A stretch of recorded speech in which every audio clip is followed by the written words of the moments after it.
dear friends, dear civil service aspirants, welcome to GALLANT IAS, and this is our art and culture for prelims 2020. Gandhara, Mathura, Amaravati schools of art. Gandhara, Mathura, Amaravati schools of art. These three post-Mauryan schools of art, very important for your prelims examination because of the reason that previously UPSC asked a good number of questions from these Gandhara, Mathura, Amaravati schools of art. In fact, we will discuss the salient features, the similarities, the dissimilarities, the patrons, etc. So take care. Art and culture, why I am saying this is important? A single question can be the game changer in your prelims examination. Okay, your cutoff can be 100 or 110, and a single question, a 2-marker question can be the game changer. So all these potential areas you have to cover like anything. You cover very thoroughly. Art and culture is a vast area. But you can't skip this area because 4 to 14 questions can be asked from art and culture. There are years, I think 2012, 2013, etc. A good number of 12 to 14 questions they asked. And it is 4 to 14, that is a range of art and culture questions in the preliminary examination. And obviously, a thorough understanding of this art and culture, it's static areas and current affair areas that will help you to score good marks from art and culture in the preliminary examination. That you have to do in the smartest way. Within short time, you have to finish the entire most crucial important syllabus for this art and culture for the prelims, and you must have a good practice of these UPSC standard model questions. Okay, mock test on art and culture. Okay. And in fact, our course is basically designed for that, and this is Gandhara, Mathura, Amaravati schools of art.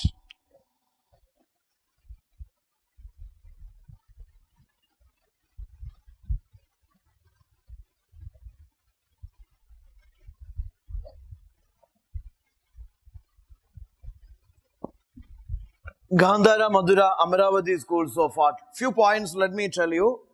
They are post-Mauryan schools of art.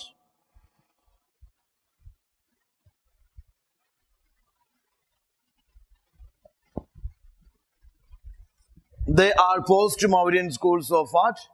They were patronized by these post-Mauryan rulers.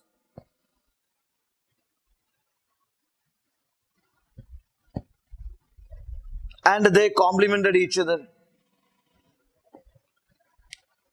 There are so many similarities and dissimilarities among these Gandhara, Mathura, Amaravati. We will discuss starting with the Gandhara school of art. The salient features of Gandhara, let me tell you. Gandhara school of art, yes, this was in the Gandhara region. Okay, this was in the Gandhara region. This is in the northwest portions of India, or maybe this was developed in the western frontier of Punjab. Okay, currently that is in Pakistan. So Gandhara, and it evolved from 1st BC, or let us say this is from 1st AD to this 5th, 6th or 7th centuries AD. Okay, Gandhara school of art, it was patronized by mostly by these Kushanas, Shagas. They were the chief patrons, and out of Kushanas, it was Kanishka. Kanishka is the chief patron. That way UPSC asked the question.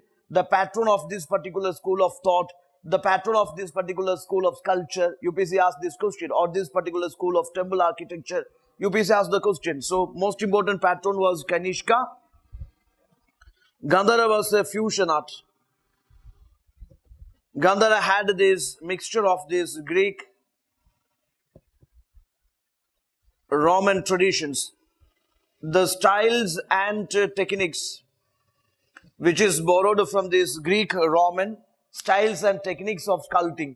You know, here in Gandhara, Buddha images were produced, and Buddha exactly looked like the Greek god or Roman deity, Roman king. Okay, all the muscular features, that anatomical accuracy, realism, or the thick drapery, curly hair, bird, mouth shape, or long ears. There are very striking similarities or resemblances with Greek and Roman deities, gods. Okay, So here, Gandhara school of art, they borrowed these style and techniques from Greek and Roman traditions. And the subject or theme, that was Mahayana Buddhism.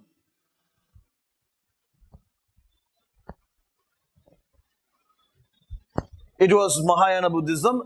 So this is very important, you take care. The style and techniques borrowed from Greek Roman traditions, and the theme is Mahayana Buddhism. Okay. Now here, the chief material used here is grey sandstone. Chief material, this is also UPSC's question. You know, they interchange the chief material of Gandhara, Mathura, Amaravati. So take care. This is grey sandstone is the chief material used in this Gandhara, and it produced Buddha and Bodhisattva images. That means Mahayana. Bodhisattva is a central theme of Mahayana Buddhism. So it patronized Mahayana, popularized Mahayana Buddhism. Buddha Bodhisattva images were produced, and some common features were there. For example, curly hair, long ears, or thick drapery, covering both the shoulders. Then further, like anatomical accuracy,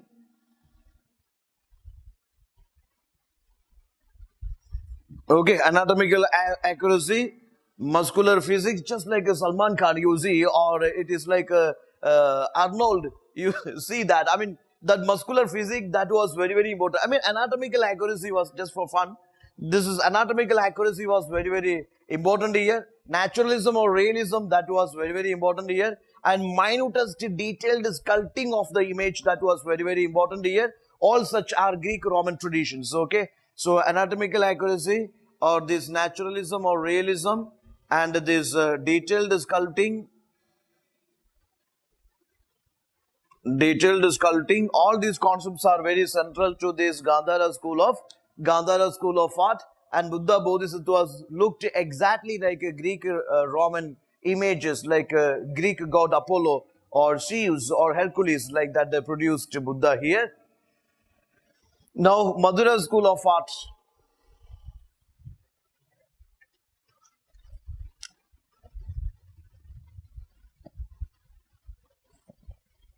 Mathura developed on the banks of this Yamuna river, and this is roughly speaking 1st BC to 6th AD it continued, even after that also. And here Mathura has, yes, it patronized Buddhism, Jainism and Hinduism.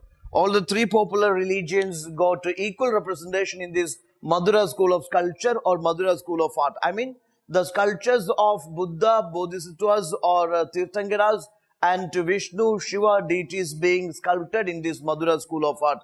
Many beautiful sculptures like Yaksha Yakshini, mythological sculptures also being produced here. Then this Mathura is also patronized by Kanishka, and it was purely indigenous school of art. That means initially no foreign influences. Initially no foreign influences on this Mathura.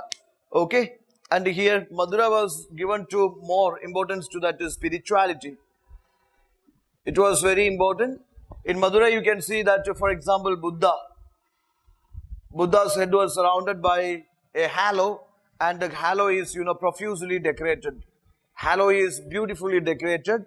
So rather than this realism, naturalism, that spirituality was more important in this Mathura school of art. Okay, Jainism, Buddhism, Hinduism produced.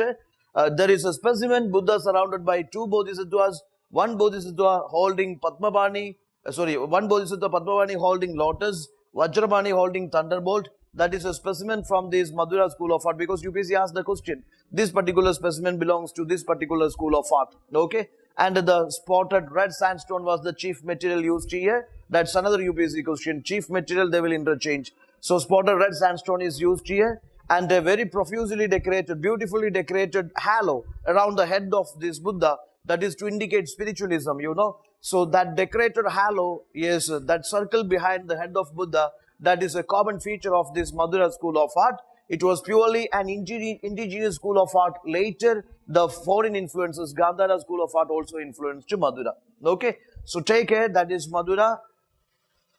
Now Amaravati School of Art.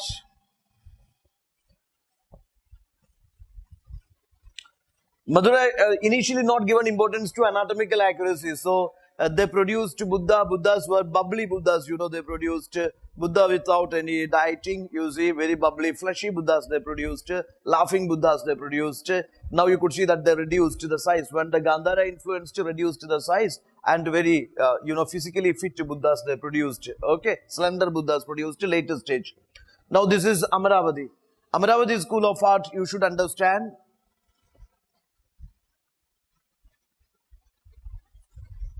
Patronized by these Shadavahanas.